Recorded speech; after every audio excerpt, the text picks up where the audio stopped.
Internet! Hello, you lovelies! Let's talk about The Skeleton Crew, Episode 7, one of my personal favorite episodes to date. This is the combination of a lot of the things I've enjoyed about this series coming to a head and reaching a very beautiful cliffhanger as we head into the finale next week.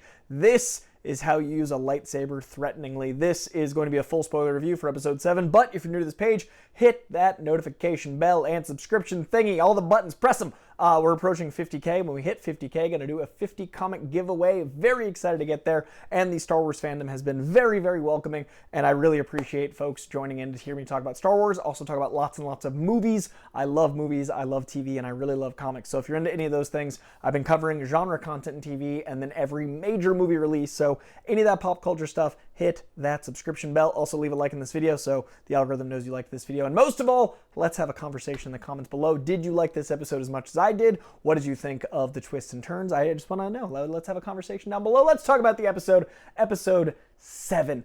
To me, this was a big enough payoff to merit the, fake out of a lightsaber in Episode 5 and not having it delivered in Episode 6. I did enjoy, as I said in Episode 6, that cartoon pop-up of Jude Law appearing, but I did feel like it was a letdown to not actually see the lightsaber wielded and assumed it was a moment they were going to save for the finale, and here we are in the final two episodes, and just the use of a lightsaber as a threatening weapon in a Jedi color felt so, I don't know, interesting and unfair. Like it was wrong, which I enjoyed. Like it's a weapon that is used for the good side of wielders of lightsaber, and we usually only see red lightsabers used threateningly, so I enjoyed seeing something as simple as iconography in the world of Star Wars used deceptively, and that's been the whole character this whole time. We still don't know how Jude Law can use the Force. We still don't know how he relates to this world. We do now have confirmation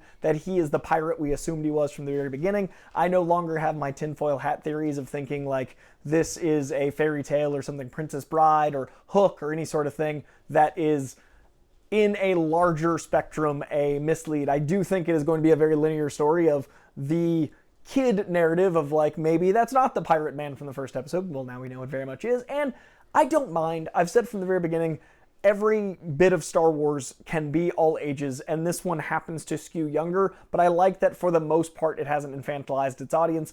I like that kids are going to have an approachable show that's going to be Star Wars for them, an entryway point, a way to get into the show, and I'm okay with a show that skews this much younger having such a seemingly obvious reveal. Apparently in the third episode they said his name, and then it took until episode 8 or 7, I guess, to get to the point where it is not going to be a secret anymore that he is, the one wearing that mask. So I like that Jude Law got to stay an actual villain. I like that the villain of the series isn't deceptively a good guy, but I do really like that the movie star that is Jude Law is so good that he charmed his way into our, as viewers' hearts enough that I really thought he might have the kids' best interest at heart. I really thought there might be a good guy under there that was playing the system that, might be a double blind to the pirates. But no, he's a bad guy. He threatened these children's families at the very end of the episode in that incredible cliffhanger. He literally threatened them all with a lightsaber and described what he would do to them. The sheer glee Jude Law is getting out of the moment with the gold, the reveal of all that. And there is a conversation to be had of like, we look at Star Wars in the political sense. It is wars right there in the title, and one of the reasons I love Andor so much is it expresses what it would be like to live in a galaxy at war, something to the scale that Star Wars is. What is the conversation around one planet having all of this wealth? What is the conversation around how this one planet is, protected by this thing they built, but they keep all the money to themselves and don't have any conversations? That is, if that is one vault of 1,137, whatever, that is literal endless wealth. And yes, it is important to have money and to protect your own and to have the resources to take care of the whole planet, obviously.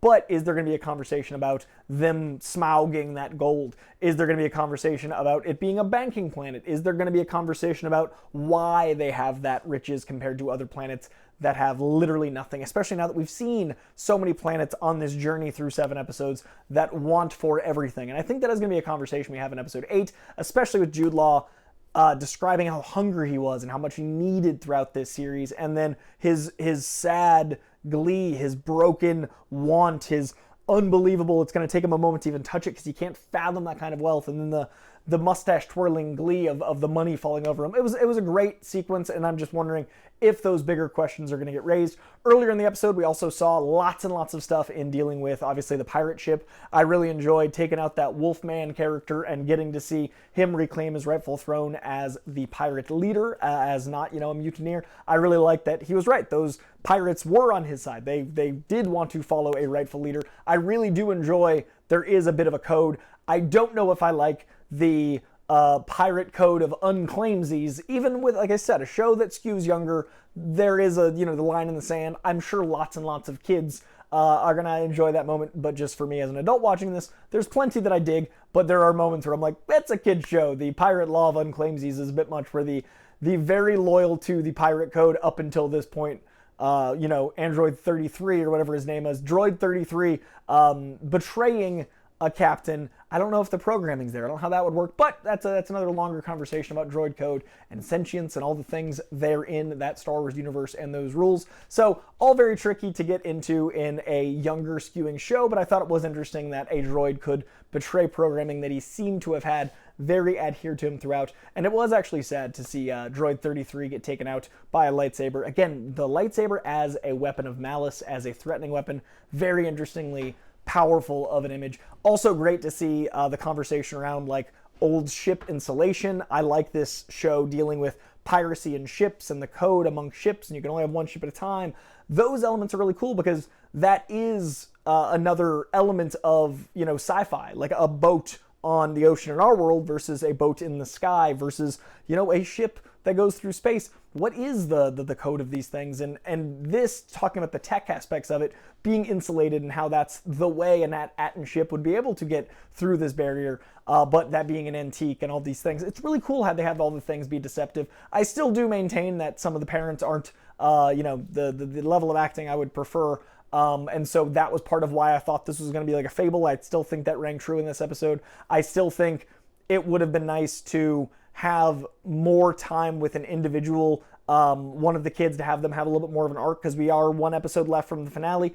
But I do think as a whole, as a group, they did a good job endearing us to the group of kids and also the charm of Jude Law being so duplicitousness. So I'm curious what happens in the finale. The show has had some highs and lows for me. Really, the first two episodes was a bit of a rocky start, but then 3 and 4 really peaked. I think 4 is still my favorite episode, and then this episode is right there after 3 and 4 as my favorite. So for me, it's 4, 3, 7, 5, 6, 1, 2 as far as my experience of the show. I'm wondering where the show will land with 8, with the finale, how things will conclude. A lot of questions left to answer. How did Atten, hoard all this wealth? What do they export? What do they import? Do they import or export, or is it all kept to the planet? They do have credits that are Republican credits that are, Republic credits need to reach out to the entirety of the universe, the galaxy. So what is that situation there, and how do they have them? Are they hoarding for the Empire? What's the deal with all the gold? Also, what's going to happen, obviously, in our short term with Jude Law threatening all that family. And my biggest problem with the episode, I will save for the end, which is now. I did not love that a droid that was on a planet that had such strict security would fall for, no, I'm that guy, without any proof or any sort of regulation or checking, and that the kids would be like, we're going down there. Okay, sounds like a plan.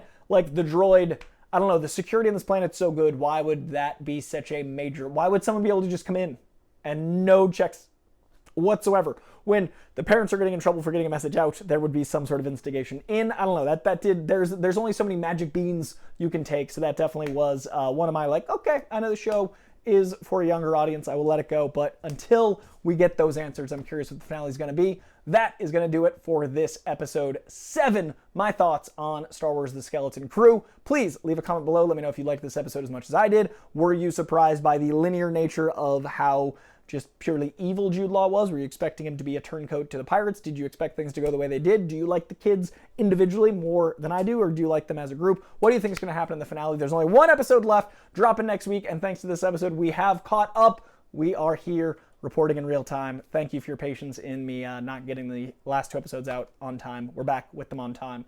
I've been distracted this entire video by people coming into my home and walking all around chaotically, but I didn't let you guys know that until this point. There's people mocking me right on the other side of this phone, and I am going to call it. Thank you all very much. Leave a comment on this video, like this video, subscribe to this channel if you haven't already. I appreciate each and every one of you.